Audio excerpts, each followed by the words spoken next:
Hello friends, welcome to Let's Crack UPSC CSE. This is me Dr. Siddharth Arora and friends we are continuing our month end mega marathon. तो I hope तुमने आज सुबह से दो videos ऐसे देख लिए होंगे जिसमें मैंने एक बहुत ही स्टाइल से एक बहुत थॉट वेल प्लान्ड मेथड से मैंने क्वेश्चंस बनाए हैं trying to address a problem that हमने आम तौर पे स्टूडेंट्स को देखा है या तो वो बहुत टफ क्वेश्चंस करते हैं या बहुत सिंपल क्वेश्चंस करते हैं बैलेंस इंटरकनेक्टेड क्वेश्चंस का aspect is the most important part so मैंने ये मंथ एंड मेगा मैराथन इसलिए करा है बिकॉज एक चीज़ अवॉइडेबल है और वो अवॉइडेबल है कि आप एग्ज़ाम में चले जाओ और पता चले कि तुमने पढ़ाई नहीं करी है with relationship to MCQ address MCQs practice करना अपने आप में एक बड़ा इंपॉर्टेंट काम है वरना लोग पढ़ते चले जाते हैं अनलिमिटेड फॉर्म में that is not the end of it you must know how to attempt an MCQ तो यहाँ पर हम करेंगे और इसी तरह से मेरा इंटरकनेक्शन ऑफ थॉट्स वाला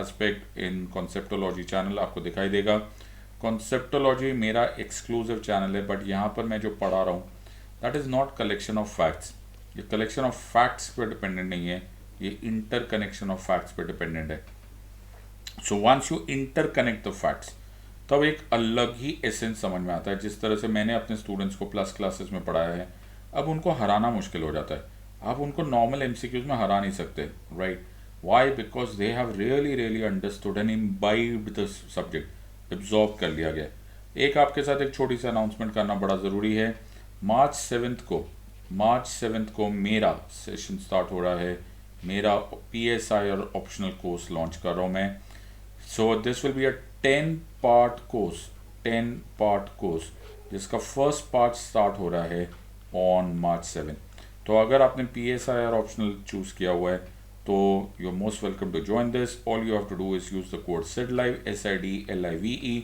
और 10% डिस्काउंट इमीडिएटली मिल जाएगा 250 मार्क्स तो ऐसे ही मेरी जिम्मेदारी थी with regards to GS2 polity governance and international relation और इसी तरह से 250 और 250 500 marks another is added through optional 1 and optional 2 so एक तरह से half of your UPSC CSE is now taken care of अगर आप ये ज्वाइन करना चाहते हो तो एक बार अनअकैडमी के ऐप पर जाओ वहाँ पर तुम मेरे प्रोफाइल पर जाओगे तो तुमको दिखेगा द कोर्स इज लाइव तो कॉम्प्रिहेंसिव PSI और optional course by doctor Siddharth Arora दिखाई देगा डोंट मिस इट अगर तुम PSI चूज करो ये मेरा इंपॉर्टेंट पॉइंट ये है कि आपको कोई भी ऑप्शनल चूज करने से पहले उसके प्रोज एंड कॉन्स मालूम होने चाहिए तो उसी ग्राउंड पे मैं चाहता हूँ कि तुम्हें PSIR का भी प्रोज एंड कॉन्स मालूम हो जो प्रोज है जो एडवांटेजेस है दो फेवरेबल थिंग्स है विद रिगार्ड्स टू ज्वाइनिंग और taking PSIR as an optional वो ये है कि इसमें बहुत सारे topics polity governance and IR से ओवरलैप करते हैं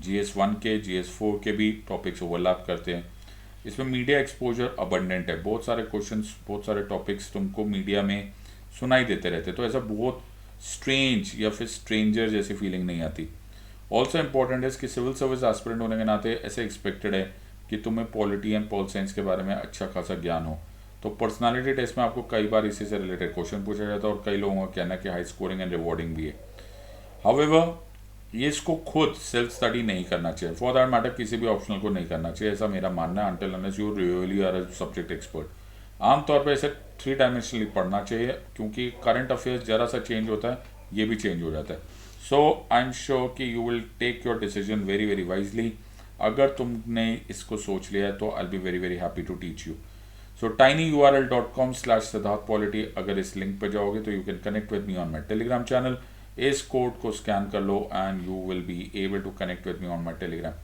तो कुछ भी नया अपडेट होता है कोई भी चेंजेस होते हैं मैं उस पर कर लेता हूँ update and you can always join this so you are on Unacademy which is India's largest online learning platform SIDLIVE मेरा कोड है और इसको ज्वाइन करते ही तुमको मिलेंगे daily live classes structured courses live test and quizzes and unlimited access तो एक ही सब्सक्रिप्शन में तुम कभी भी वॉच कर सकते हो सारे best of the best educators from all over India are available over here Unacademy का ऐप डाउनलोड करो गूगल प्ले स्टोर से या एप्पल स्टोर से और SIDLIVE कोड यूज़ करो चाहे तुम प्लस सब्सक्रिप्शन ले रहे हो चाहे तुम आइकॉनिक सब्सक्रिप्शन ले रहे हो बहुत रीजनेबल है लेकिन इसमें भी मैसिव डिस्काउंट मिलता है अगर तुम SIDLIVE कोड यूज़ करोगे इमीडिएट 10% तुम्हारा डिस्काउंट हो जाएगा एक फाइनली, चाहे वो बैच कोर्सेस हो, ओके, बट अगर आपने मेरा ऑप्शनल कोर्स लॉन्च करने के बाद अब ज्वाइन किया है, मैं सलाह दूंगा तुमको कि तुम combo course low,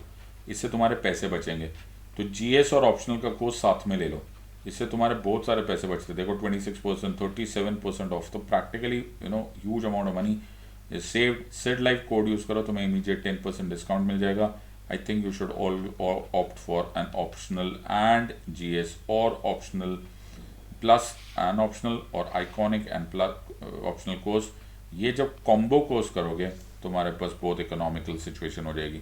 so either ways, your wise gang of students, take a wise decision. तुम्हारा करियर है, मेरा काम तुम्हें सिर्फ समझाना है। Okay, choice is completely yours. आज हम ये सीरीज करेंगे, this is the last of today mega marathon series, और इसमें मैं क्वेश्चंस पूछूंगा, फिर 60 सेकंड्स तुमको दूंगा, तुम आराम से उसको पढ़ लेना, और मैं पूरा समय दूंगा तुमको, तो कोई भागदौड़ नहीं होगी। Okay, make sure that you watch and look at ABCD choices carefully. जो मैं चाहता हूँ, जो मेरी मन की इच्छा वो है कि ठीक है, तुम्हारे क्वेश्चन का आंसर ठीक आता है या गलत आता है, obviously we want every answer to be correct, लेकिन मैं चाहता हूँ कि ये रीजन को आंसर हो। इन अदर वर्ड्स, वाई तुम्हें मालूम होना चाहिए कि राइट तुमने क्यों किया, उसको इग्नोर क्यों किया, उसको एलिमिनेट क्यों किया किसी चॉइस को। ये वाई पर ज़रूर कॉन्सेंट्रेट करो, और एक बार में नहीं भी होता कोई बात नहीं, दूसरी बार में करो। Make sure that you do it properly. तो समय की शुरुआत करते हुए पहला question coming your way. Consider the following statements. Preventive statement number 1, preventive detention act was held illegal by the A.K. Gopalan case. 2. The scope of Article 21 was extended to judicial scrutiny of due process of law by the A.K. Gopalan case. Which of these statements is or are true? 1 only, 2 only, both 1 and 2, none of the above. 60 seconds बाकी है, answer देना start करो। Answer दो या तो comments में या answer दो अपनी नोटबुक में, मुझे कोई प्रॉब्लम नहीं है। That is not the point, the problem here is कि आंसर के पीछे वाई 100% क्लियर होना चाहिए। सो मैं बिल्कुल क्लॉक रख के कर रहा हूँ, ओके, ताकि कोई भी ऐसा चक्कर ना हो कि तुमने अपनी मर्जी से कर लिया। You have about 40 seconds to answer this question.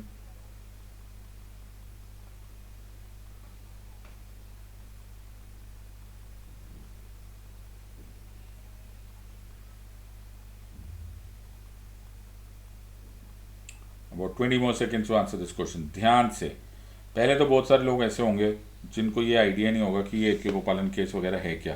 That will be a very sad thing अगर तुम्हें नहीं मालूम होगा, बिकॉज ये कुछ ऐसे लैंडमार्क केसेस है जिनके बिना तुम्हें एग्जाम में नहीं जाना चाहिए। मैं तुम्हें सूचना देना चाहता हूँ कि केवल 10 सेकेंड रह गए हैं, प्लीज़ क्विकली आंसर। और time management is a very important part of this exam, so don't waste that opportunity. और समय सूचना खत्म, और आंसर इज दोनों ही गलत है। क्या बात कर रहे हो? यस, प्रिवेंटिव डिटेंशन एक्ट को इलीगल नहीं बोला गया था। इनफैक्ट इसी बात पर A.K. गोपालन केस में था कि हम नहीं दे सकते, right, the judgment, because procedure establish by law ही फॉलो हुआ था। ड्यू प्रोसेस ऑफ लॉ, जिसको हम बोलते हैं सब्सटैंटिव ड्यू प्रोसेस, जो कि अमेरिकन सुप्रीम कोर्ट ने और आधा अमेरिकन कॉन्स्टिट्यूशन में है, that was introduce in India's judicial scrutiny only after Maneka Gandhi versus union of India 1978। तो A.K. गोपालन केस को बहुत बार नैरो अप्रोच या फिर टेक्स्ट बुक अप्रोच, जो मर्जी बोलते हैं, लॉस्ट अपॉर्चुनिटी, जो मर्जी बोला जाता है। तो अगर तुम्हें नहीं मालूम है प्रोसीजर एस्टैब्लिश बाय लॉ और ड्यू प्रोसेस ऑफ लॉ, या तो मेरे प्लस के वीडियोस देख लो, या फिर you know that you should study for yourself अगर तुमने ज्वाइन नहीं किया तो। वैसे तो मैं चाहूँगा कि तुम लोग सब लोग प्लस क्लासेस ज्वाइन करो, it will be of great advantage to you. Next question, consider the following statements with reference to the president's rule under article 356। 1. The President can proclaim President's rule only on the basis of the report of the concerned state. 2. President's rule, once proclaimed, cannot be revoked for a minimum of 1 year. 3. During the President's rule, Article 20 and Article 21 are suspended for the citizens of the concerned state. Which of the statements given above is or are correct? 1 and 2 only, 2 and 3 only, 1, 2 and 3, none of the above. ध्यान से, मैं फिर ये बात बोलता हूँ, एक तो जब ऐसे स्टेटमेंट लंबी चौड़ी होती है ना, तो थोड़ा सा ध्यान से किया करो। Number 1 is this, number 2 is जब इस तरह के मल्टीपल होता है ना, ये करेक्ट, ये करेक्ट, ये 1 2 3 करेक्ट, तो और केयरफुल हो जाया कर। तो ऐसे क्वेश्चन बड़े खतरे के खिलाड़ी वाले क्वेश्चन हो जाते हैं। तो be careful on these question and try and answer this question. Consider the following statement with reference to the President's rule under Article 356 और आंसर दो। तुम्हें मैं ये सूचना देना चाहता हूँ कि केवल 30 सेकंड्स बाकी है और आंसर ध्यान से दो, आराम से देखो।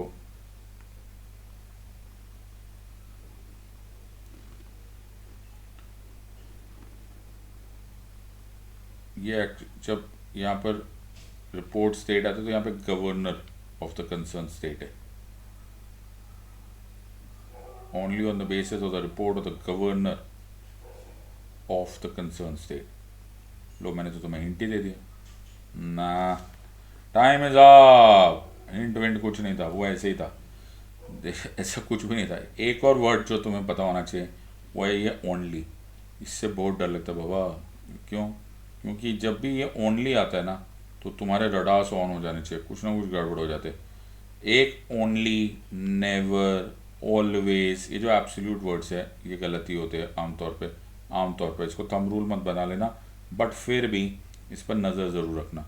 President can proclaim president's rule only on the basis of report of the governor of the concern state. No, इसके साथ में लिखा हुआ है और even otherwise.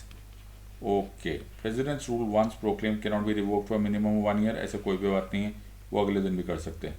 During the president's rule article 20 and article 21 are suspended. अरे फंडामेंटल राइट तो touch ही नहीं होते। तो इन अदर वर्ड्स ये सारे के सारे क्वेश्चंस, सारे के सारे choices are absolutely wrong and let us understand this. तो बहुत बढ़िया, अगर तुमने आंसर दिया है तो एक बार आर्टिकल 356 पढ़ लेते हैं। तो यहाँ पर लिखा हुआ है if the president either on the report from the governor of the state, और यहाँ पर लिखा है और अदरवाइज। हाँ, इतने ध्यान से पढ़ना होता है बेटा, devil lies in the detail. इसलिए मैंने जो अपने प्लस क्लासेस वालों को बताया ना, मैं ऑलमोस्ट रीजनेबली एश्योर्ड हूँ कि वो इसमें से करीब करीब हर लाइन के बारे में एक एक पैराग्राफ लिख सकते हैं। इस तरह से मैंने पढ़ाया है ताकि ये लोग हार ना पाए। सो या तो खुद ऐसी पढ़ाई करो या फिर पढ़वा लो। Okay, take your choice. All right, with regards to the following offices, select the ones whose salary and allowances is considered as charge expenditure. A. 1. Speaker of the Lok Sabha. 2. President of India. 3. Union Ministers. 4. Deputy Chairman of the Rajya Sabha. 1 and 2 only. 1, 2 and 4 only. 2, 3 and 4 only. 1, 2, 3 and 4.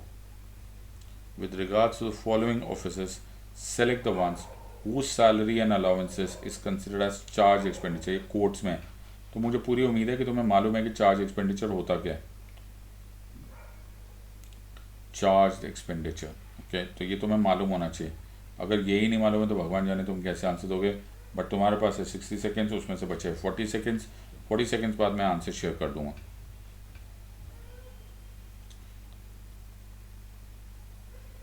Okay, Speaker of the Lok Sabha, President of India, Union Ministers, Deputy Chairman of the Rajya Sabha, 1 and 2 only, 1, 2 and 4 only, 2, 3 and 4 only, या फिर चारों।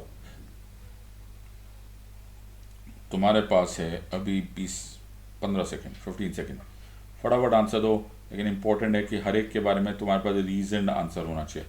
अगर तुम्हें Y नहीं पता है, तुम्हें पक्का नहीं मालूम, तुम ऐसे गेस वर्क करो, आई don't think that's a good idea. Okay, answer of course is 1, 2 and 4 only. Union ministers का चार्ज एक्सपेंडिचर नहीं होता। Speaker, deputy speaker, president, vice president, chairman, deputy chairman, CAG, जजेस ऑफ द सुप्रीम कोर्ट, ये charge expenditures होते हैं and so on so fourth. तो ये please पढ़ लेना। फॉर दोज ऑफ यू जिनको बिल्कुल ही आइडिया नहीं है चार्ज एक्सपेंडिचर क्या होता है, मैं तुम्हें इतना बात बता सकता हूँ, जो चार्ज एक्सपेंडिचर्स होते हैं, okay, those are not voted during the discussion on the grants in the Lok Sabha. So the following expenditures shall be expenditure charged on the consolidated fund of India। ये directly from the consolidated fund है, तो इसको clearly ऐसे देखेंगे। तो number 1 president, okay, number 2 chairman, deputy chairman, speaker, deputy speaker, और ऐसा कोई भी चार्ज सर्विस, ऐसा कोई भी money which has to be paid to the judges of the Supreme Court, even the pensions payable to the Supreme Court, pensions payable in respect of the judges of the High Court, and so on and so forth. So these are the points that is there। फिर यहाँ पर आ गया CAG and similarly you should be understanding this part. तो charge expenditure जरूर पढ़ के चलना है ना, ये बजट में भी क्वेश्चन आ जाता है। ये लो जी, एक और बात हो गई। विच amongst the following occupy office at the pleasure of the president of India. ये भी एक वर्ड है, बताओ। इस पर भी बहुत सारे क्वेश्चन आते हैं, तो इसको ऐसे भी कर जा सकता है, कुछ लोग ऐसे लिख लेते हैं, तुम भी ऐसे लिख सकते हो। तो pleasure of the president, okay. CAG, UPSC chairman, जज of the supreme court, governor of the states.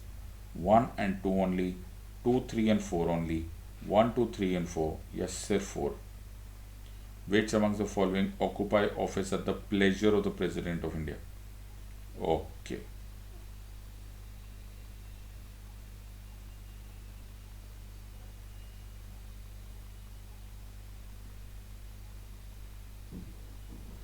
बहुत ही सिंपल है। पहले ये क्वेश्चन का आंसर देने से पहले तुम्हारी हेडेक ये होनी चाहिए कि तुम्हें ये मालूम होना चाहिए कि प्लेजर ऑफ द प्रेसिडेंट होता क्या है। और बहुत सारे लोगों को यही नहीं मालूम होगा, और क्योंकि ये नहीं होगा तो फिर बाकी जो तुम करोगे वो गैम्बलिंग है, which is certainly not my idea of this quiz. ये आइडिया, ये एक्सरसाइज इसलिए है ताकि तुम अपने सब्जेक्ट में एक्सपर्ट हो जाओ।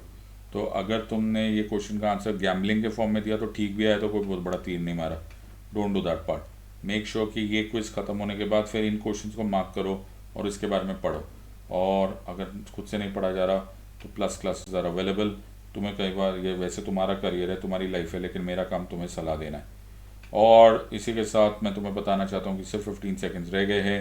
आई am sure that you are answering this okay, and let us see this answer, and time is up. सिर्फ गवर्नर है इनमें से जो प्लेजर ऑफ द प्रेसिडेंट होते हैं।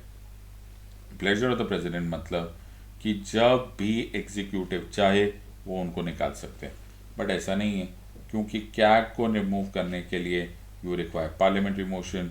जज, अजय बताओ, जज ऑफ द सुप्रीम कोर्ट कैसे हो सकता है प्लेजर ऑफ द प्रेसिडेंट।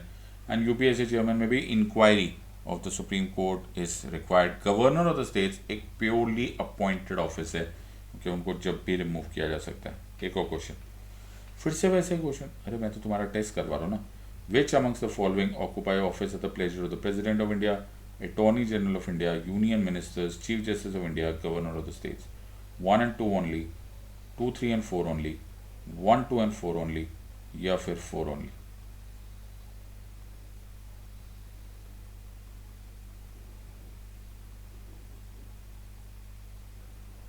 आराम से सोचो, तुम्हारे पास है 60 seconds to answer this question. Carefully answer this question. Her question का वाई तुम्हें मालूम होना चाहिए।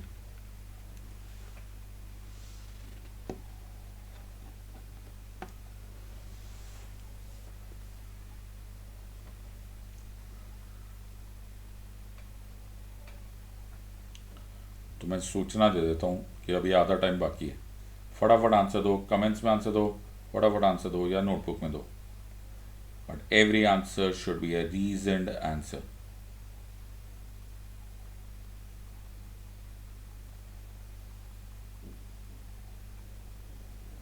और समय समाप्ति की घोषणा करते हुए ये रहा answer. Answer is 1, 2 and 4 only. Chief justice of India कैसे हो सकता है, बिल्कुल सही बात है। So attorney general of India, union ministers and the governor of the state. Governor of the state तो पिछले क्वेश्चन से मिल जाएगा। Ministers occupy office at the pleasure of the president, clearly mentioned है आर्टिकल 75 में। Attorney general of India, I hope you are understanding, is the chief legal representation or the representative of the government, obviously is a pleasure of the president. Which amongst the following can be removed, or who amongst the following can be removed by a formal impeachment process? 1. President of India. 2. Chairman of the Rajya Sabha. 3. Speaker of the Lok Sabha. 4. Governor of the states. 1 and 2 only, 2, 3, 4 only, 1, 2 and 4 only, या 1 only? ये question थोड़ा सा खतरनाक लग रहा है ना? खतरनाक मतलब नहीं, बहुत सिंपल क्वेश्चन है। 60 सेकेंड्स है तुम्हारे पास, आराम से आंसर दो। Either answer in the comments और you answer in the notebook. Important बात है वाई, वाई बड़ा इम्पोर्टेंट है।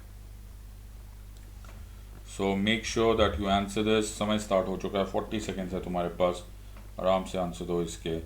और मैं तुम्हें एग्जैक्टली उतना ही टाइम दूंगा जितना बनता है, ना ज़्यादा ना कम। Who amongst the following can be removed by a formal impeachment process? और मैं तुम्हें ये सूचना दे देता हूँ कि अभी 30 सेकेंड्स बाकी है।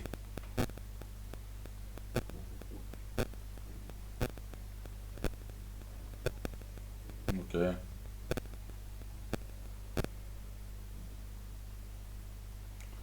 लास्ट 10 सेकेंड्स को। बहुत ही सिंपल क्वेश्चन है और इस क्वेश्चन का आंसर कभी मत भूलना that actually formal impeachment process India में सिर्फ प्रेसिडेंट के खिलाफ होता है, आर्टिकल 61 में।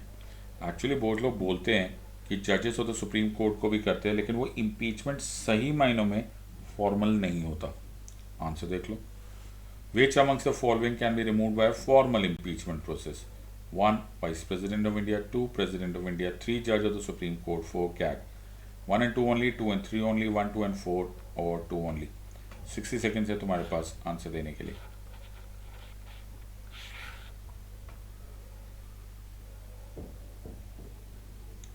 समय बहुत होता है, एग्जाम में भी समय बहुत मिलता है। मुझे नहीं लगता प्रीलिम्स में कभी भी सो कॉल्ड टाइम की भागदौड़ होती है। It is about how you apply yourself in the exam, that is what matters.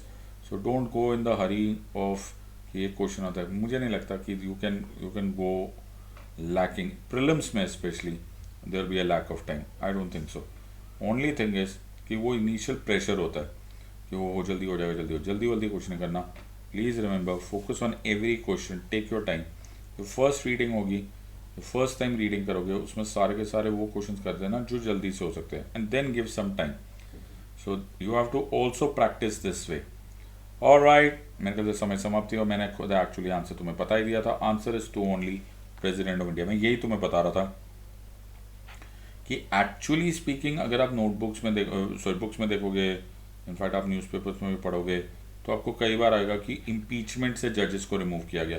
वो एक्चुअली फॉर्मल इम्पीचमेंट प्रोसेस नहीं होता, बिकॉज अगर हम कॉन्स्टिट्यूशन में देखेंगे तो केवल आर्टिकल 61 ऑफ द कॉन्स्टिट्यूशन में वर्ड इम्पीचमेंट लिखा हुआ है, और वो इम्पीचमेंट जो है that is only regards the office of the president of India.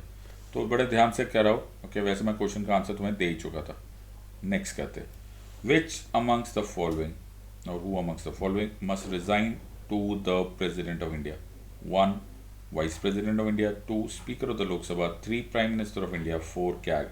1 and 2 only, 2, 3 and 4 only, 1, 3 and 4 only, या 2 ओनली। तुम्हारे पास है 60 seconds to answer this question.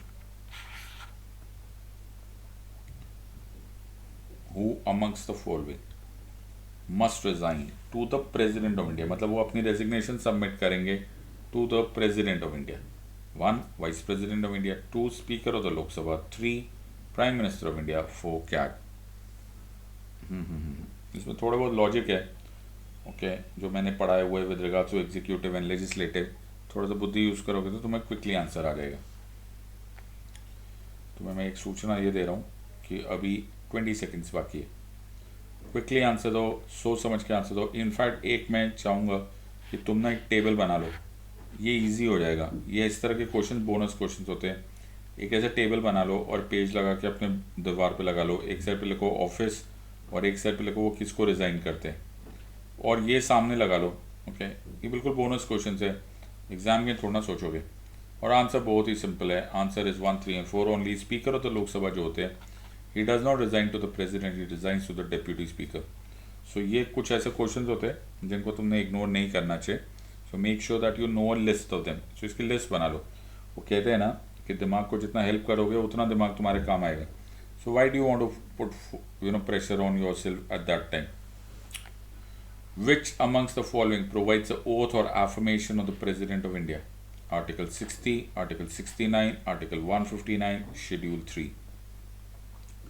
ये जो ग्रीन और येलो वाले कॉम्बिनेशन वाले क्वेश्चंस आ रहे हैं ना, ये मैंने जानबूझ के प्राइमरली फॉर रिवीजन बनाया। तो वो एक ही टाइप के क्वेश्चंस है, लेकिन उसके डिफरेंट वैरायटीज मैंने आपको पूछी हुई है। सो तुम्हें ये सब कुछ आना चाहिए। Which amongst the following provides the oath और affirmation of the president of India? Article 60, article 69, article 159 या शेड्यूल 3? बताओ। तुम्हें मैं सूचना ये देना चाहता हूँ कि तुम्हारे पास 30 सेकेंड्स बाकी है।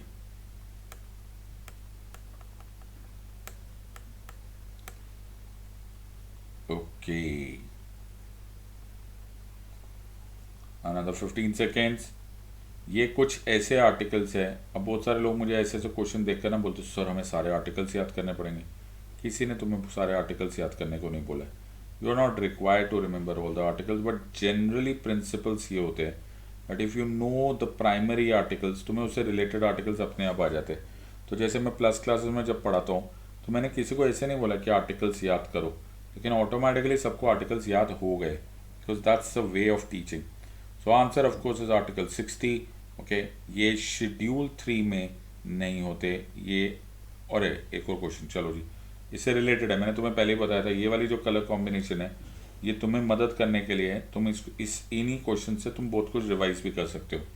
विच amongst the following provides the oath और affirmation of the vice president of India? Article 60, article 69, article 159, schedule 3। तो तुम्हें ये भी मालूम हो सकता है कि कहाँ पर एक ही जगह पर एक से ज़्यादा एफर्मेशन तो नहीं दी हुई, तो you have to know everything about this. Which amongst the following provides the oath or the affirmation of the Vice President of India? Article 60, Article 69, Article 159, Schedule 3। तो मैं ये सूचना दूंगा कि 30 सेकेंड्स अभी भी बाकी है।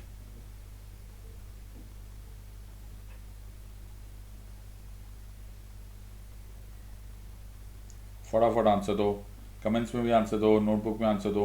इनफैक्ट मैं चाहूँगा कि तुम एक नोट्स बनाते चले जाओ कि अगर तुम्हारे गलत आ रहे तो तुम्हें इसके बारे में होमवर्क क्या करना है क्विकली। ये बहुत कुछ करता, बहुत सारे चीज़ें तो ऐसे प्रिपेयर किया जाना चाहिए जो कि लास्ट मोमेंट पर एग्ज़ाम में प्रेशर ना आए।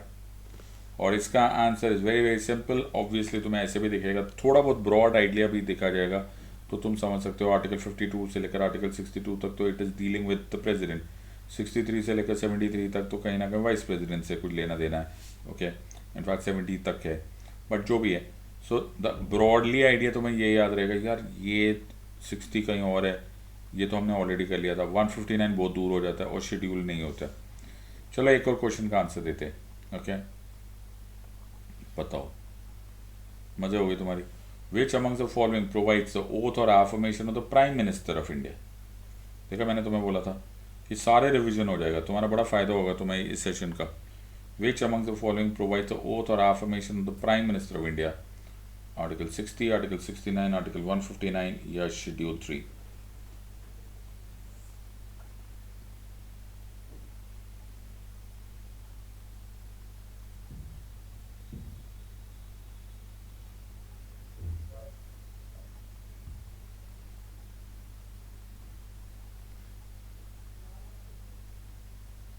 सूचना मैं तुम्हें ये दे रहा हूँ कि अभी 15 सेकेंड बाकी है। प्लीज़ मेक श्योर ये सिर्फ याद करके ABCD डाल के मत आ जाना। Make sure that you actually practice these questions. जब ये सेशन भी ओवर हो जाएगा तुम्हें ये सारे के सारे चॉइसेस पढ़ने हैं, इस इरादे से बैठो ताकि तुम ये चॉइसेस को बाद में पढ़ोगे। Once you remember these choices, once you know these choices, then you will be 100% of the fact यहाँ मेरे को सब्जेक्ट आ गया। और आंसर ऑफकोर्स बहुत ही सिंपल है, आंसर इज शेड्यूल 3। अब मैं तुम्हें जो आइडिया दे रहा हूँ ना उसको ऐसे समझ लो। तो यहाँ पर हो गया जो शेड्यूल 3 है, इसमें ज़्यादातर सारे कॉन्स्टिट्यूशनल पोस्ट के मिल जाएंगे, तो कैग के, जज ऑफ द सुप्रीम कोर्ट के, एट्सेट्रा एट्सेट्रा, मिनिस्टर्स के, प्राइम मिनिस्टर के। सो यहाँ से भी हमको पता चल जाता है द प्रेसिडेंट का ऑफिस कुछ डिफरेंट है, okay, because mentioned in the articles. ये लो, एक और आ गया। कितने क्वेश्चन इससे रिलेटेड हो सकते हैं? Alright, so which amongst the following provides the oath or affirmation of the governor of the states? Article 60, Article 69, Article 159 या Schedule 3? अभी है तुम्हारे पास about 55 seconds to answer this question.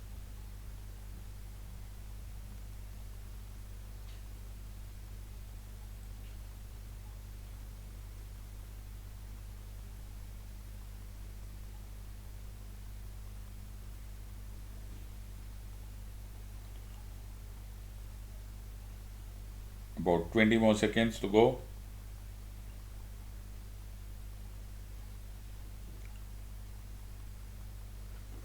And the time is up. Both a simple question. And answer is Article 159 of the Constitution. So Article 159 में ये दिया हुआ है and so on and so forth. ये एक और क्वेश्चन बताओ, मैंने तो पूरा टॉपिक रिवाइज करा दिया तुम्हारा। Which amongst the following provides the oath or affirmation of the CAG of India? Article 60, article 69, article 159 या शेड्यूल 3? इसमें भी तुम्हें मिलेंगे 60 seconds to answer this question.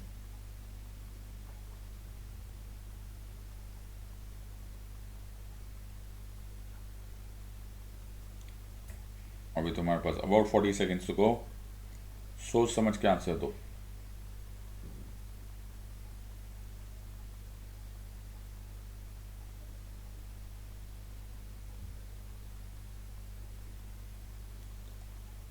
और another 15 सेकेंड्स, मैं आंसर शेयर कर दूंगा।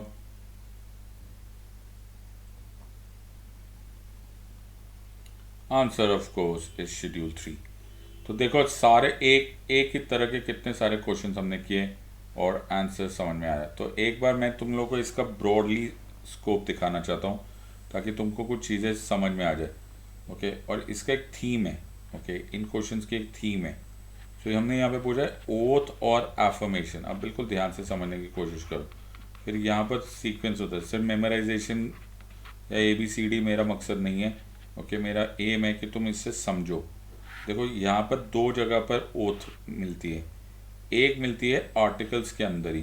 Okay, so that is present in the articles of the constitution of India, और एक मिलती है पीछे लिखी हुई लिस्ट में, दैट इज शेड्यूल में।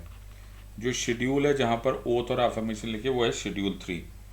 ठीक है, अब होता क्या है आमतौर पे, ओके, आर्टिकल्स जो है, ओके, उसमें सिर्फ 3 आर्टिकल्स हमें मैटर करते हैं, 60, 69 एंड 159।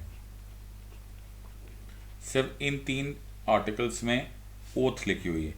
बाकी सारी आर्टिकल्स बाकी सारी ओथ शेड्यूल 3 में लिखे हुए। 60 is dealing with the president, 69 is dealing with the vice president and 159 is dealing with the governor। बाकी जितनी ओथ तुमको याद आती, ओके, कैट की, जजेस की, मिनिस्टर्स की, ओके, यूनियन का प्राइम मिनिस्टर की, ये सारी की सारी 3rd शेड्यूल में आती है। अब इसमें भी एक छोटा सा और लॉजिक है। तो ऐसे तो ये एक पार्ट हो गया, इसको तुम एक स्क्रीनशॉट लेकर अपने पास घर में लगा लो, तो तुम इससे फिर एक मेजर टाइप के क्वेश्चन तो ख़त्म ही हो गए। लेकिन एक और चीज़ इसमें तुम याद रख सकते हो, और वो बड़े मज़ेदार पार्ट है। मज़ेदार पार्ट ये कि आप ओथ या एफर्मेशन में लोगे क्या, आप शपथ ले क्या रहे हो। तो 2 तरह की शपथ ली जाती है। एक ओथ होती है which is called protect, preserve and defend the constitution.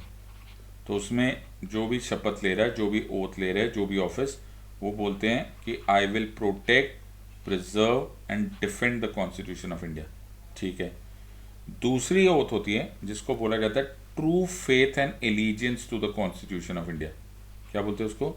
True faith and allegiance to the constitution of India. तो उसमें बोलते हैं I will bear true faith and allegiance to the constitution of India. अब थोड़ा सा इसमें लॉजिक है, थोड़ा सा लॉजिक नहीं है। ओके, वो बाद में आगे देख लेंगे। तो जितने भी शेड्यूल 3 वाले हैं, जितने भी शेड्यूल 3 वाले, वो सब यही लेते हैं, true faith and allegiance to the constitution of India. Okay, ये प्रोटेक्ट, प्रिजर्व एंड डिफेंड लेते हैं प्रेसिडेंट साहब, प्रोटेक्ट, प्रिजर्व एंड डिफेंड लेते हैं प्रेसिडेंट साहब, और प्रोटेक्ट, प्रिजर्व एंड डिफेंड लेते हैं गवर्नर। मैं समझा पाया हूँ, आई होप। अब बचे एक वाइस प्रेसिडेंट। वाइस प्रेसिडेंट साहब का ओथ लिखी तो आर्टिकल्स में हुई है, लेकिन वो ओथ लेते हैं that true faith and allegiance वाली। तो थोड़ा सा मिक्सचर हो गया। सो अगर आप इसको आप ध्यान से देखोगे तो you can easily address this problem कि ये हुआ क्या। तो इफ़ यू नोटिस दिस, तो फिर से इसको देखेंगे तो यहाँ है प्रोटेक्ट, प्रिजर्व एंड डिफेंड, ये हो गए प्रेसिडेंट, ये हो गए प्रेसिडेंट, एक ये, और द गवर्नर। तो प्रेसिडेंट साहब का आर्टिकल एंड प्रेसिडेंट साहब का protect, preserve and defend. Governor साहब भी आर्टिकल में और गवर्नर साहब भी protect, preserve and defend. Vice president साहब आर्टिकल्स में, लेकिन ट्रू फेथ एंड एलिजियंस। और बाकी सब लोग शेड्यूल में, 3rd शेड्यूल में, और वो लेते हैं true faith and allegiance to the constitution. मेरे ख्याल से मैं समझा पाया हूँ। अब इसमें एक और बात है, अरे बाप रे कितने सारे कॉम्प्लिकेशंस है। सुनो, अब इसमें एक छोटा सा एंगल और ऐड किया जा सकता है। अब क्या एंगल हो गया? एंगल ये है कि इसमें मिनिस्टर्स और जो प्राइम मिनिस्टर है, सिर्फ इनको अलग से देख लिया जाए। सिर्फ ये तो ट्रू फेथ एंड एलिजेंस वाले ले रहे हैं, मैं मानता हूँ ये ट्रू फेथ एंड एलिजेंस के लेते हैं, लेकिन ये एक एडिशनल ओथ भी लेते हैं। क्या एडिशनल ओथ लेते हैं? ये ओथ ऑफ सीक्रेसी भी लेते हैं, गोपनीयता। ओके, सो केवल मिनिस्टर्स एंड प्राइम मिनिस्टर एक एक्स्ट्रा ओथ लेते हैं, that is called as the गोपनीयता और सीक्रेसी की ओथ। तो मेरे ख्याल से अगर तुम ये भी टेबल इसको भी अगर ठीक से बना लोगे तो मेरी तो राइटिंग बड़ी माशाल्लाह सॉलिड आई है, लेकिन अगर तुम ठीक से लिखोगे तो you can always connect many of these questions. Next question coming your way. Next question, which was the first day of the first session of the constituent assembly? बताओ, first day of the first session of the constituent assembly, December 13, 1947, December 9, 1946, June 3, 1947, January 26, 1950. Which was the first day of the first session of the Constituent Assembly? तुम्हारे पास है 60 seconds to think about it. आराम से answer दो, अभी तुम्हारे पास about 45 seconds बाकी है. Which was the first day of the first session of the Constituent Assembly?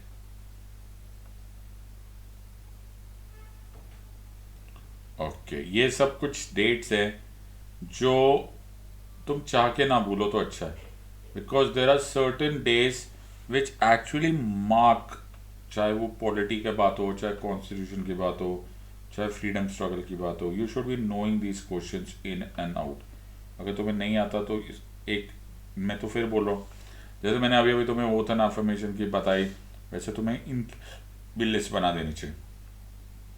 Answer of course is 9 December 1946, that big day जब इंडिया ने अपनी पहली बार कॉन्स्टिट्यूएंट असेंबली बनाई after a long freedom struggle. तो the constituent assembly met for the first time in New Delhi on 9 December 1946 in the constitution hall, जिसको आज हम लोग सेंट्रल हॉल बोलते हैं पार्लियामेंट हाउस में। So that was a big big day, और मुझे ऐसा लगता है कि तुम सब लोगों को ये सब चीज़ें ज़रूर मालूम होनी चाहिए। Next question, which of the following fundamental rights prohibits the state from discriminating while granting funds to an educational institution on the basis of being run by a religious minority? Article 26, Article 27, Article 29, Article 30. आराम से पहले choice पढ़ लो, okay? मेरे ख्याल से तो you should be first eliminating certain articles and then go and focus on one of them. ये question के चॉइस जो है ना, ये बड़ी डेंजरस है। क्यों? क्योंकि इसमें क्वेश्चन तो बड़ा सिंपल हो जाता है, ओके? क्यों सर? बिकॉज अगर मैं इसमें ब्रॉड वाइड चॉइसेस दूँ तो तुम बड़े आराम से पकड़ लोगे, लेकिन मैंने सोचा क्यों ना मैं इसको अच्छे से टेस्ट करूँ, और इसलिए ये चॉइसेस बहुत करीब रखी गई है। और इसी बात से तुम्हें ये रियलाइज़ होगा कि अगर तुम्हें सब्जेक्ट बहुत अच्छे से नहीं आता तो सिविल सर्विसेज में तुमको फेल करना बड़ा आसान हो जाता है यूपीएससी के लिए। इसलिए सब्जेक्ट को बहुत स्ट्रक्चरली पढ़ो और डिटेल में पढ़ो। तुम्हें मैं एक सूचना दूंगा कि अभी अबाउट 20 सेकेंड्स बाकी है।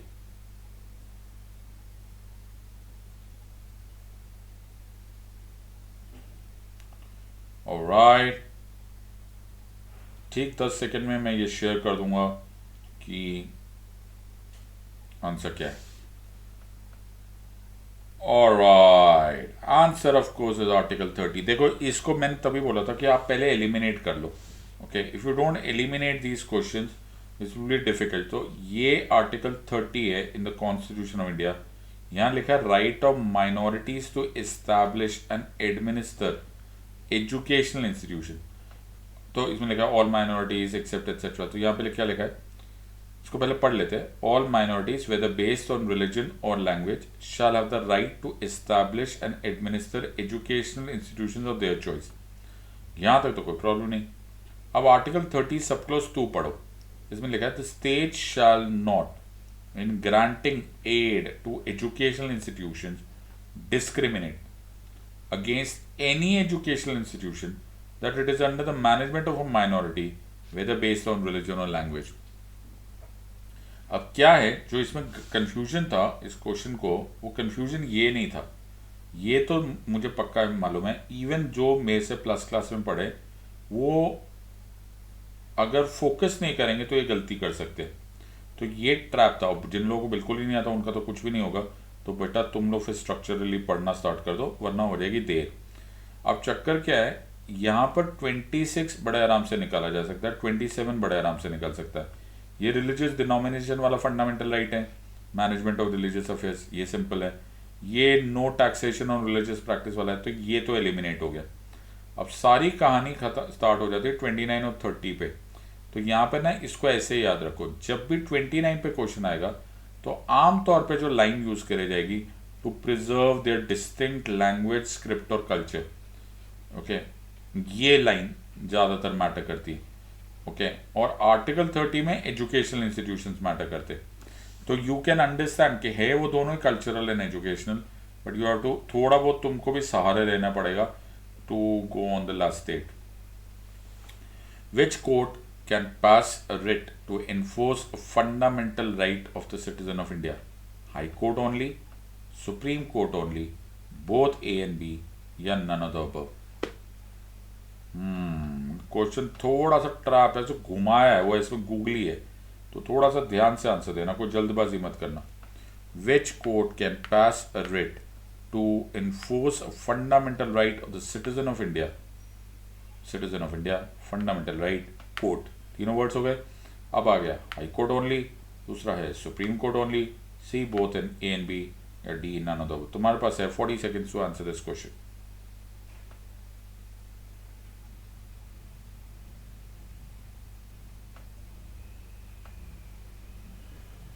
विच court can pass a writ? आराम से सोचो, पहले रिट के बारे में सोचो, फिर देखो कौन सी रिट कौन कौन से कोर्ट्स के पास अवेलेबल होती है, पहले ये सोचो, ओके। फिर देखो, try to find out the commonality.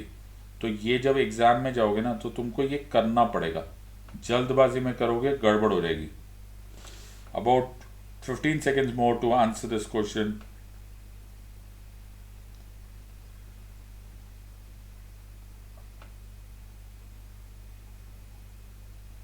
Alright, answer of course is both A and B.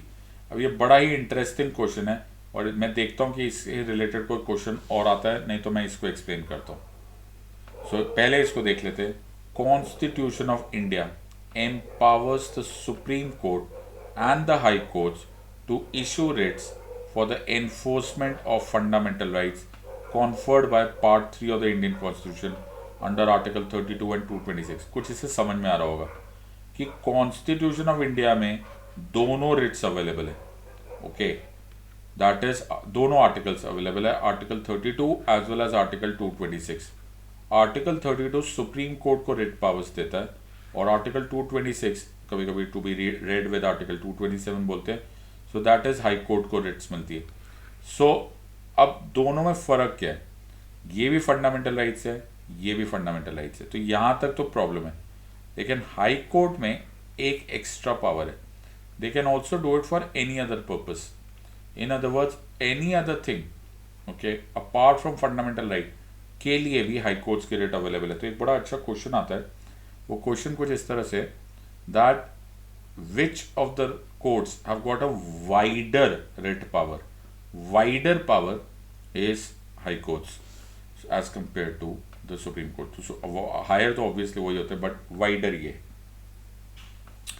The first no confidence motion was moved against which of the following prime ministers government? Jawaharlal Nehru, Indira Gandhi, Atal Bihari Vajpayee, Narendra Modi. हाँ, अब आप बोलोगे sir history भी पता होना चाहिए। बेटा मैं आमतौर पे बोलता हूँ कि जैसे पॉलिटी के भी या फिर ऑफिसेस ऑक्यूपाई करने वाले भी है, उसमें जो बिग बिग इवेंट्स हैं उसके फर्स्ट तो लास्ट कर लो। जैसे तुम्हें फर्स्ट प्रेसिडेंट, या फर्स्ट चेयरमैन, फर्स्ट स्पीकर, ये सब ज़रूर याद होने चाहिए, और वो सारी कॉन्स्टिट्यूशनल पोस्ट के लिए भी हो जानी चाहिए। और ये तो फिर बहुत बड़ा दिन था। यस, नो कॉन्फिडेंस मोशन, मजाक तो है नहीं, बिल्कुल सही बात है। और मालूम है इसको अलग से मेमोराइज करने की भी ज़रूरत नहीं पड़ती। हमने नो कॉन्फिडेंस मोशन करते हुए मैंने प्लस क्लास में ही यहाँ से कहानी शुरू की थी कि नो कॉन्फिडेंस मोशन हुआ क्या था और क्या हुआ था, and so on and so fourth. It's always better that you remember all this part. तो तुम्हें मालूम होना चाहिए पर ये हुआ कब था, ये बड़ी गड़बड़ वाली बात है. बिल्कुल सही बात है. और मैं तुम्हें सूचना ही देता हूँ कि अभी तुम्हारे पास है 20 seconds to go.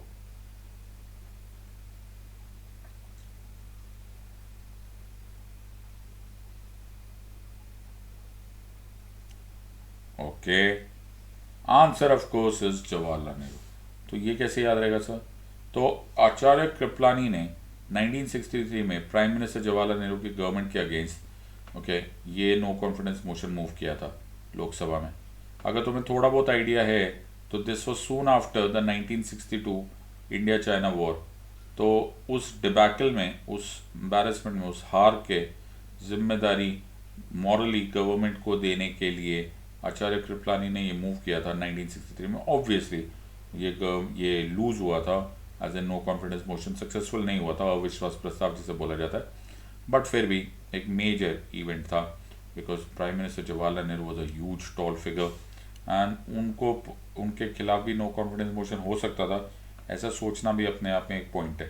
Next question, consider the following statements. 1.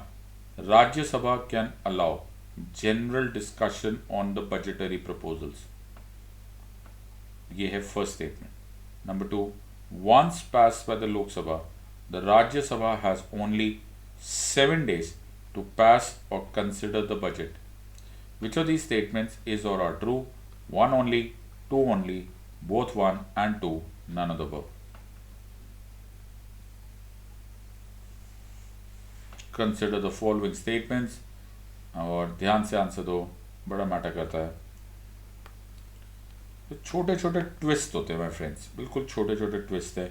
Okay, मैं यहाँ पर तुम्हें चैलेंज राउंड नहीं दे रहा हूँ, ये मैराथन राउंड है.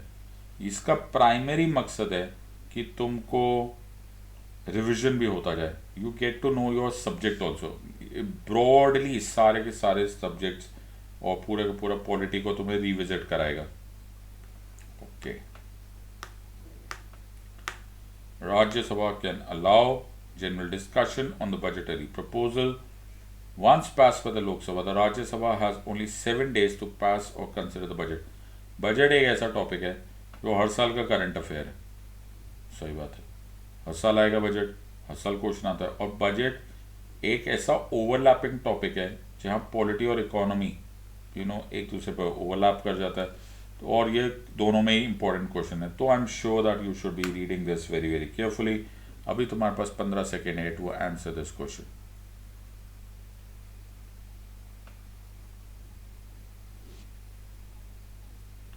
Okay, answer is 1 only. कैसे sir?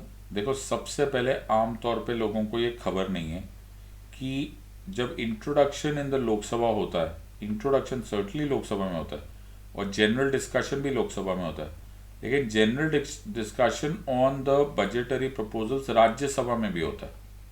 This is what most people are not aware of. तो राज्यसभा यहाँ पर रोल अदा करता है. राज्यसभा बाद में DRSCs के मेंबर्स को भी कंट्रीब्यूट करता है. DRSCs भी अपने में मेंबर्स में, the department related standing committees में भी राज्यसभा के मेंबर्स होते हैं. अब यहाँ पर तो गड़बड़ नहीं लग रही थी. गड़बड़ सिर्फ एक छोटे से ट्विस्ट सी थी. ये 7 डेज नहीं होता, ये 14 डेज होता है. ओके, तुम नोटिस करो, छोटी जगहों पर ये गेम बना दी जाती है. Okay, once pass by the Lok Sabha, Rajya Sabha has 14 days to pass और consider the budget.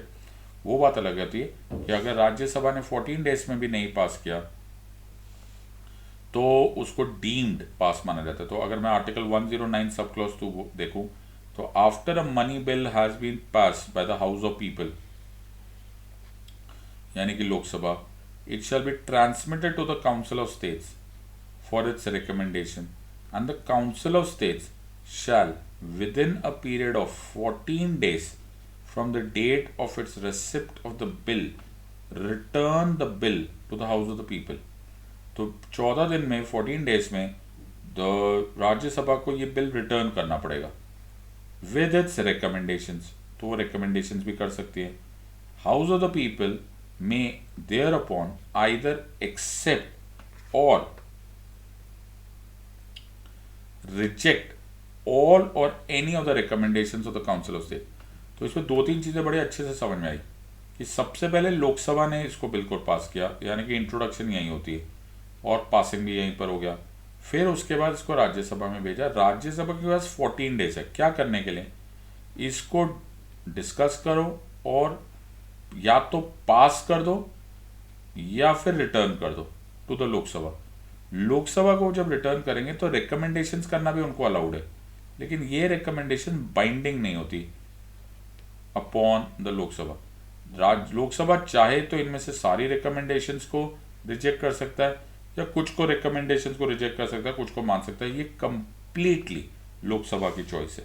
So very beautiful question with regards to money bill. Which of the following article of the Constitution has been enforced by passing the Child Labour Prohibition and Regulation Act of 1986? Which of the following article of the Constitution has been enforced by passing the Child Labour Prohibition and Regulation Act of 1986? Article 21, Article 23, Article 24 या none of the above? अब इसको करने का बड़ा अच्छा तरीका क्या है कि हर आर्टिकल के आगे आगे लिख दो, ओके, जो भी तुम्हें इसके बारे में मालूम है। 23 के आगे भी लिख दो जो भी तुम्हें इसके बारे में मालूम है। 24 के आगे भी लिख दो, ओके। और फिर देखो कि ये वर्ड कहीं दिख रहा है क्या, चाइल्ड लेबर एट्सेट्रा एट्सेट्रा, फिर तुम्हें अपने आप आंसर आ जाएगा। तरीका होता है। तो अननेसेसरी कन्फ्यूजन करने से अच्छा लिख दो, तुम्हें साफ साफ दिखने लग जाएगा, हाँ सर ये तो गड़बड़ है, तो तुम्हें ऑटोमेटिकली पता चल जाएगा।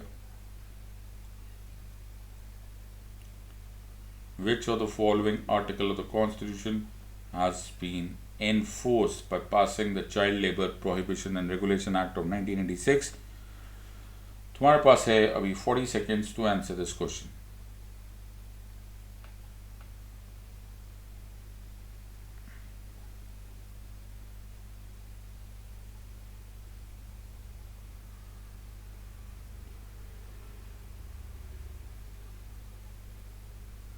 Okay, you have what 15 more seconds. और बहुत ही सिंपल क्वेश्चन का आंसर हो सकता है अगर तुम्हें ये आर्टिकल्स मालूम हो तो। Answer of course is C, article 24। और ये करने का मैंने जो तरीका बताया था वो बिल्कुल सही था, ऐसे ही करना चाहिए था। आर्टिकल 24 अगर तुम पढ़ोगे तो उसमें लिखा है prohibition of employment of children in factories etcetera. अब जैसे चिल्ड्रन आ गया तो तुम्हें ऐसे ही आंसर आ जाएगा, बिकॉज आर्टिकल 21 जो है वो लाइफ एंड लिबर्टी से रिलेटेड है, ओके। और आर्टिकल 23 भी एक्सप्लॉयटेशन से रिलेटेड है, लेकिन वो चिल्ड्रन के लिए नहीं है, वो आमतौर पर trafficking in human beings, force labour, बेगार एट्सेट्रा की बात है। अब लिखा है no child below the age of 14 years shall be employed to work in any factory of mine और engage in any hazardous employment. अब जब इस तरह का कोई लॉ बनाया है तो वो automatically child labour prohibition and regulation act of 1986 है। देखो इसमें ना थोड़े से ट्विस्ट किए जा सकते हैं, और क्योंकि तुम रिवीजन कर रहे हो वो फिर तुम्हें मेरी याद आएगी, तो इससे अच्छा मैं तुम्हें पहले से बता देता हूँ। अब देखो इस क्वेश्चन को बड़े अच्छे से घुमाया जा सकता है, और कभी कभी सिविल्स में यूपीएससी में ये गड़बड़ किया जाता है और बड़ा कॉमनली किया जाता है। तो मैं तुम्हें थोड़ा सा करके दिखाता हूँ। जैसे क्वेश्चन का ऐसे चॉइस है, which of the following article of the constitution has been enforced by passing the child labour prohibition regulation act. अब देखो मैं इस चॉइस को बदलता हूँ। अब मैं इसको ऐसा करता हूँ 1, 2, 3 और 4, ऐसे मैं जिस क्लियरली कर रहा हूँ। तो मैं यहाँ पे लिखा आर्टिकल 21, ये वही चॉइस है।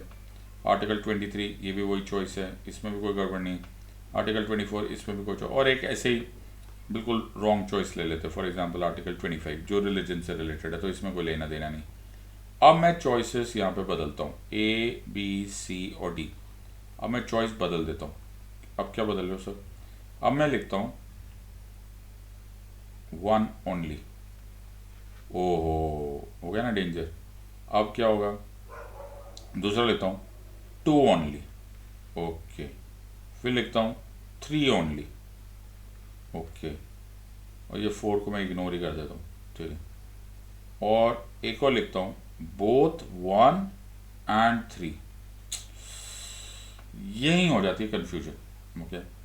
अब इसमें क्या कन्फ्यूजन है? तो ऐसे करो, तुम इसका आंसर देने के लिए कोशिश करो। ए, बी, सी, डी। ये पहला है 1 ओनली, फिर है 2 ओनली, फिर 3 ओनली, और फिर बोथ 1 and 3। 4 को छोड़ दो यार, इसको हटा ही दो भाई, तो हट जाओ भाई, इसको हटा दो।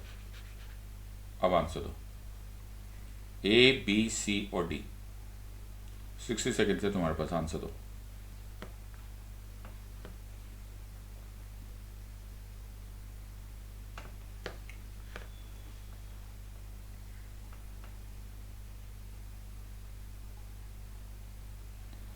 अब अगर तुम इसको नोटिस कर रहे हो, ओके, चलो पहले आंसर दे देता हूँ। अब इसमें देखो, अब मैं इसका आंसर कैसे चेंज करूँ। पहले मैं तुम्हें आंसर बता देता हूँ कि अगर मैं एग्जामिनर हूँ, ओके, और मैंने ऐसे चॉइस दिए, तो मेरा आंसर बोथ 1 and 3 है। अब ये क्या बात हुई, देखो क्या होता है, आर्टिकल 21 में लाइफ वर्ड यूज़ किया हुआ है, और लाइफ में बहुत सारी चीज़ें आ जाती, okay, that actually means living with choice and dignity. अब child labour prohibition and regulation act, बहुत जगह अगर हम ऐसे बोलते हैं कि जैसे एक छोटे बच्चे को आप लेबर नहीं करवा सकते, आप डोमेस्टिक वर्कर भी नहीं बना सकते, आप हिजार्डस एक्टिविटीज़ में करते, वो एक्चुअली लेबर की बात हो रही है कि डिग्निटी की भी बात हो रही है। I hope you are understanding. तो ये कहीं ना कहीं डिग्निटी से भी रिलेटेड क्वेश्चन हो जाता है। छोटे बच्चे को खेलना चाहिए, स्कूल में जाना चाहिए, पढ़ाई लिखाई में ध्यान आना चाहिए, कि उतने बच्चे को लेबर में डालो, उसको इंसल्ट होती है, उसको ऑस्ट्रोसाइज किया जाता है, उसको डिस्क्रिमिनेट किया जाता है। It is not that. तो अगर आर्टिकल 24 को यूज़ करके आपने child labour prohibition and regulation act किया है, इसमें बिल्कुल शक नहीं है कि ये आंसर सही है, कि आर्टिकल 24 इसमें इन्वॉल्व है। लेकिन इसके साथ क्या हम ये नहीं सोच सकते कि it is also ensuring life, that is living with choice and dignity. तो ये बड़ा ही अच्छा क्वेश्चन हो जाता है। देखो, ट्विस्ट करने में ज़्यादा टाइम नहीं लगता, और ये तो मैं ऐसे तुम्हारे साथ भोलेपन में क्वेश्चन पूछ रहा हूँ। अगर मैं इसको घुमा दूँ और ये चॉइसेस कर दूँ, there is bound to be confusion in this part. Next question, which amongst the following statement with regards to NHRC is or are true? NHRC is a statutory body under Protection of Human Rights Act of 1993. B. The chairman of the National Commission of Scheduled Castes can be one of the ex officio members of NHRC. Both A and B, none of the above. Okay. जिन लोगों को बिल्कुल ही idea नहीं है, उनको थोड़ा बहुत समझ आना चाहिए कि NHRC is national human rights commission.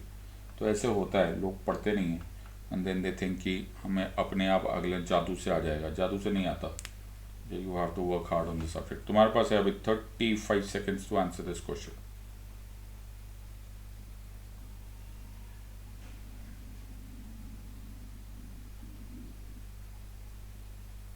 Okay,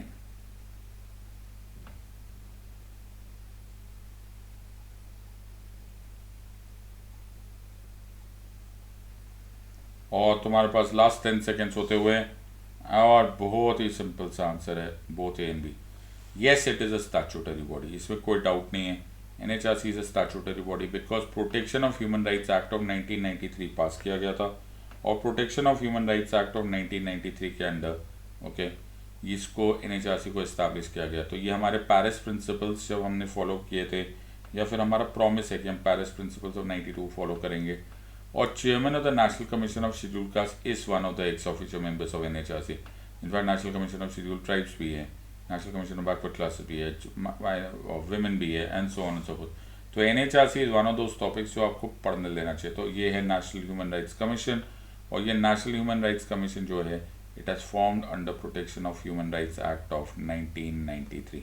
तो ये देखो, अगर तुम्हें यहाँ दिख रहा होगा तो यहाँ कुछ दिख रहा है, अरे हाँ, ये इनकी वेबसाइट पे ही है। तो ये जो दिख रहा है, ये वेबसाइट पे क्यों दिखा रहे हैं, बिकॉज ये protection of human rights act of 1993 को फॉलो करता है। So this is very important, और NHRC प्लीज़ पढ़ लेना, बिकॉज NHRC एक इंटरनेशनल रिलेशन से भी बहुत कुछ इंटरेस्टिंग पार्ट पढ़ता है। Next question, which landmark judgement of the supreme court is popularly known as the Mandal case?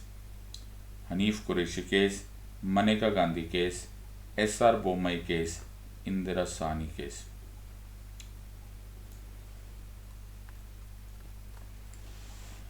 मैंने तुम्हें पहले ही बोला हुआ है that it is very very important कि तुम सारे सुप्रीम कोर्ट जजमेंट्स जो लैंडमार्क जजमेंट्स है वो पढ़ लो, they will ask you question, sometimes they will ask you from question from within the judgment also. इसलिए मैंने अपने स्टूडेंट्स को प्लस क्लासेस में एक एक जजमेंट को इंटरप्रेट किया और कितने बार हो गया कि मेरे को लगता है उनको मुँह ज़ुबानी याद हो चुके हैं। सो आई थिंक अगर आपने खुद ने करना है तो you should be doing it very very safely by yourself also. Okay, तो फिर से ये करो। इनमें से एक्चुअली कुछ कुछ केसेस हम लोगों ने इसी आज के दिन में मैराथन में कर लिया है, so you can utilise that knowledge also.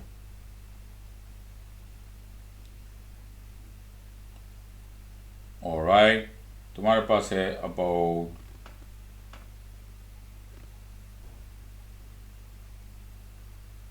15 seconds.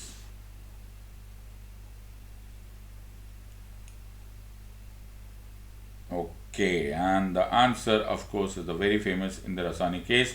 The Indira Sahni case was actually a PIL जो मंडल कमीशन की रिकमेंडेशंस के खिलाफ था, hence popularly called as the Mandal case. अगला केस, अगला question, consider the following statement with reference to the election commission of India. Number 1, Election Commission of India is responsible to announce the dates and the schedule of the election of the parliament. 2, Election Commission of India gets constitutional sanction from Article 324 of the Constitution. 3, the maximum sanction strength of the Election Commission of India is 3 members as mentioned in the Constitution of India. Which of these statements is or are correct? 1 only, 1 and 2 only, 1, 2 and 3, या none of the above. Consider the following statements. आराम से पढ़ो. जब इस तरह के questions आते हैं तो बहुत ध्यान से आंसर देना होता है, गड़बड़ होने का चांस होता है. मैंने तो भी पहले भी बोला था कि जब ये बड़ी बड़ी चॉइसेस आती हैं थोड़ा सा केयरफुली आंसर दिया करो.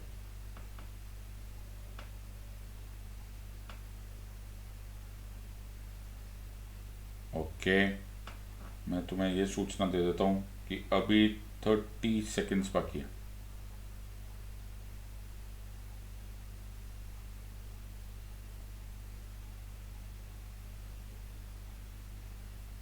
All right, last 10 seconds to go, and the answer is of course 1 and 2 only. सबसे मज़ेदार बात मालूम है क्या है कि ये बड़े अच्छी तरह से घुमाया हुआ क्वेश्चन है.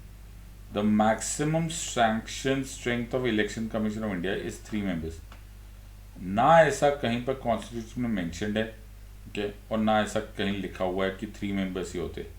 उसमें लिखा हुआ है that the election commission of India will be consisting of such number of members as the president shall decide. So अगर हम आर्टिकल 324 पढ़ेंगे, इस एक आर्टिकल में बहुत सारी इंपॉर्टेंट बातें छुपी हुई है. Superintendence direction and control of the elections to be vested in an election commission. The superintendence direction and control of the preparation of the electoral rules and for the conduct of elections is to be held under the shall be vested in the commission etcetera etcetera. अब यहाँ पर ध्यान से सुनो. The election commission shall consist of the chief election commissioner, तो एक हो गया chief election commissioner, and such number of other election commissioners if any. ओहो, बात समझ आई. As the president may from time to time fix. Now the point here is number 1, ये president साहब decide करेंगे from time to time fix. और मज़ेदार जो interesting part है कि एक सी होंगे, ये बात पक्का है, लेकिन उसके बाद 0 में अदर इलेक्शन मेंबर्स होंगे, 1 होंगे या 2 होंगे या आगे होंगे, मुझे कोई फ़र्क नहीं पड़ता. That will be decided by the president from time to time में फिक्स. तो इसलिए जब मोस्ट ऑफ द टाइम्स जब हमारा कॉन्स्टिट्यूशन बना था और rather when we came into the India became a republic, तो 1 member chief election commissioner member जो सिर्फ ओनली ही वाज अ मेंबर, उसी बेसिस पर इलेक्शन कमीशन चलता गया जब तक कि हम लोगों ने 821 को 18 ईयर्स नहीं किया. और फिर जब वर्कलोड बढ़ गया तो वी मेड इट 3. राइट, तो आइडिया यहाँ पर ये है कि the fixity of number is not given. Next is with regards to the following officers select the correct combination of the high court and its area of jurisdiction. तो एक side पे मैंने हाई कोर्ट लिखा हुआ है और एक side एक एरिया लिखा हुआ है. अब तुमने सिर्फ ये चेक करना है कि क्या ये हाई कोर्ट इस एरिया के ऊपर अपनी जुरिसडिक्शन यानी कि कंट्रोल रखता है या नहीं. तो क्षेत्राधिकार जिसे बोला जाता है, Kerala high court Puducherry, Bombay high court दामन एंड दीव. तो दामन and Diu Bombay high court, Kerala high court Puducherry, Calcutta high court is Andaman and Nicobar islands. और अब तुम लोग को इन चॉइसेस में से आंसर देना है 1 only, 2 and 3 only, 1 and 3 only and none of the above. ये थोड़ा सा कठिन क्वेश्चन है, बट क्योंकि मैंने अपनी क्लासेस में पढ़ाया हुआ है तो मैंने सोचा क्यों ना इसको रिवाइज करवा दूँ। और तुम्हें सूचना ये देना है कि 30 सेकेंड्स बाकी है।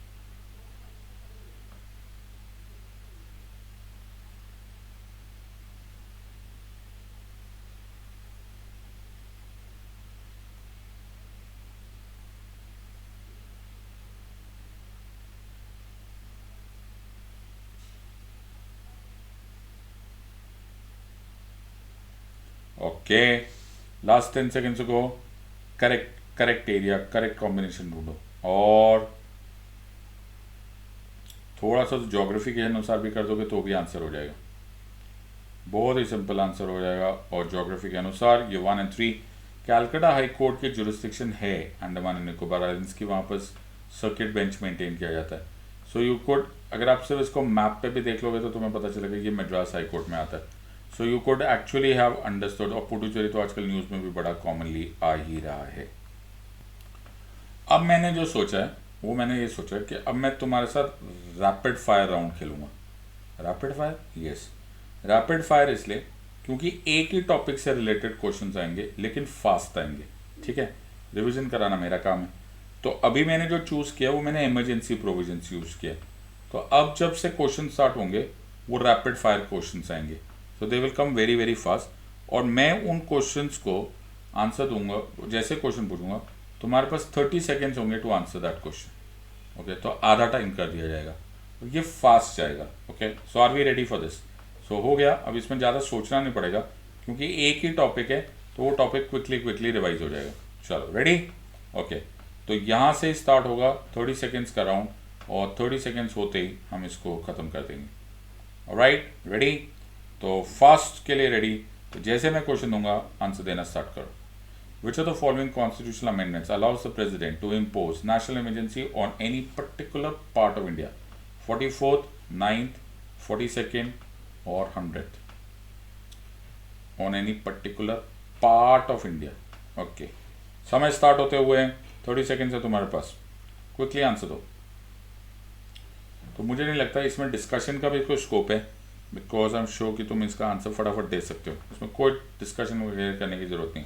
15 सेकेंड बाकी है, थोड़ा जल्दी करो। Alright, so about 8 more seconds to go, and here goes the answer. Very good. Answer is 42nd Amendment 1976. उससे पहले नेशनल इमरजेंसी पूरे इंडिया में लगती थी, अब पार्ट ऑफ इंडिया में भी लगाई जा सकती है। नेक्स्ट क्वेश्चन, सेम टॉपिक है तो ज़्यादा टाइम नहीं लगेगा। With what period of time, और within what period of time, sorry, after proclamation, emergency should be approved by the parliament? Within what period of time after proclamation national emergency should be approved by the parliament? 1 month, 2 months, 6 months or 3 months? तुम्हारे पास समय start हो गया है, 30 seconds बाकी है, गो fast. 1 month, 2 months, 6 months or 3 months?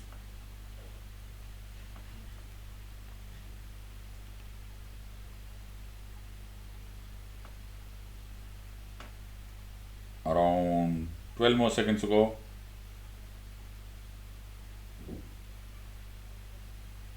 बहुत ही बढ़िया, and answer is here. Answer is 1 month। तो अगर तब तक लेजिस्लेटिव अप्रूवल नहीं मिला तो नेशनल इमरजेंसी अपने आप रिवोक हो जाएगी। फिर से फास्ट, ओहो very good. Once the national emergency has been approved by both houses of parliament, for how long will it be in force in the first instance? ये पूरा चॉइस नहीं पढ़ा था। How long will be in force in the first instance? मैं इसको red colour में लिख देता हूँ, पूरा answer is in the first instance, मतलब पहली बार अगर अप्रूव हुआ तो कितना टाइम इमरजेंसी कंटिन्यू रहेगी? 1 month, 2 months, 6 months and 1 year?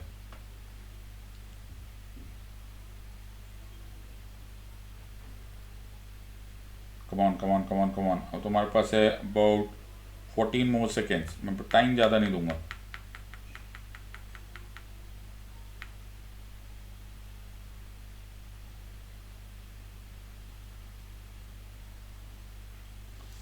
Alright, answer of course is 6 months. 6 months की इंस्टॉलमेंट में ये बढ़ता चले जाएगा.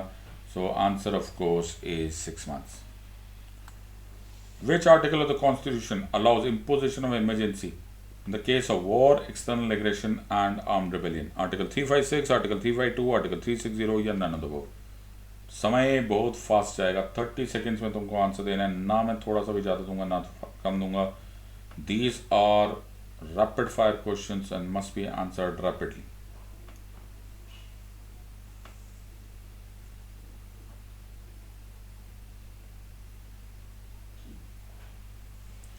Which article of the Constitution allows imposition of emergency in the case of war, external aggression, and armed rebellion?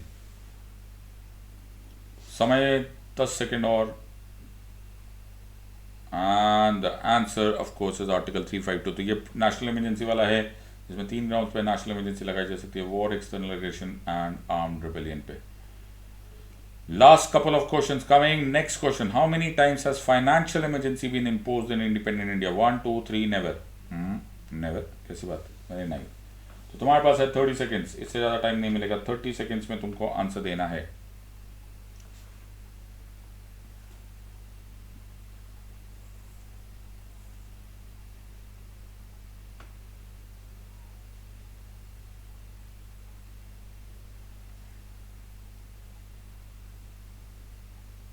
Okay, last 10 seconds to go.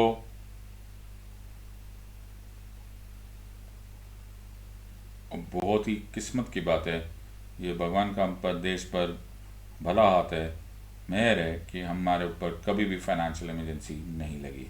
तो ये important point है जो तुम्हें याद होना चाहिए. Financial emergency has never been imposed in independent India. एक और question: sir, how many times has national emergency been imposed in independent India? 1 2 3 और नेवर. अब तुम्हारे पास है 30 seconds to answer this question. How many times has national emergency been imposed in independent India? 1 2 3 or never?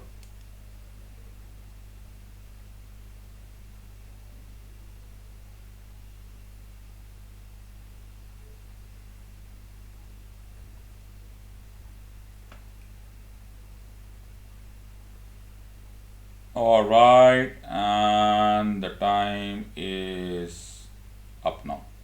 बहुत important, 3 times it has been imposed. I hope सबको मालूम है. 1962 में इंडिया चाइना वॉर जब हुआ तो 1962 टू 1967 ये चली पहली बार इमरजेंसी. फिर 1971 में इंडिया पाकिस्तान बांग्लादेश वाला वॉर, एंड देन 25 जून 1975 को इंटरनल इमरजेंसी. ये दोनों इमरजेंसी एक साथ ख़त्म हुई थी ऑन 21 मार्च 1977 में. तो चाहे जिस मर्जी ग्राउंड से बोलो, बट हमारे देश में 3 बार ऐसे इमरजेंसी लगी है. Bringing us to the last question of the day: how many times has internal emergency been imposed in independent India? 1 2 3 और never? सर, ये इंटरनल इमरजेंसी क्या होती है, मुझे क्या पता. तुम्हारे पास है 30 seconds to answer this question.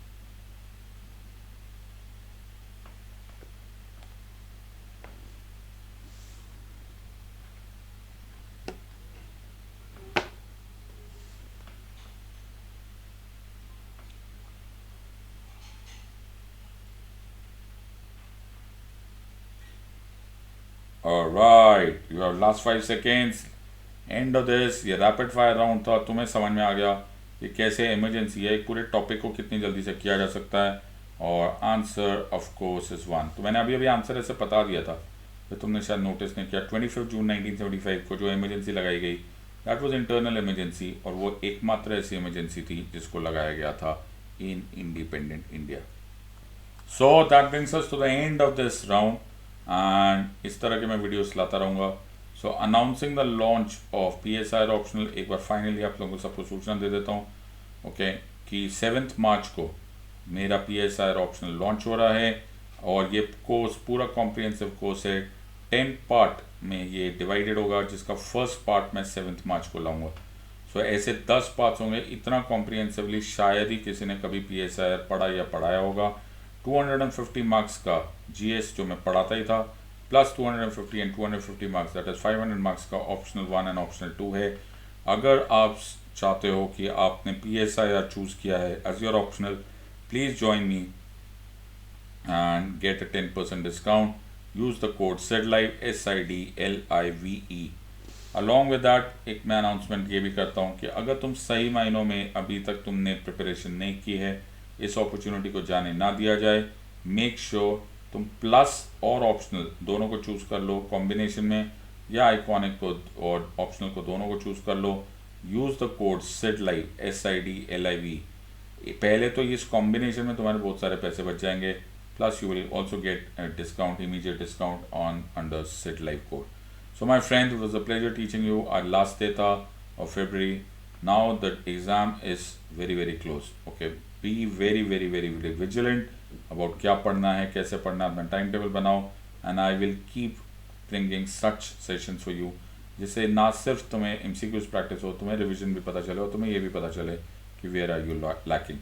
So in the words of an academy, let's crack it. Until next time, God bless, thank you and Jai Hind.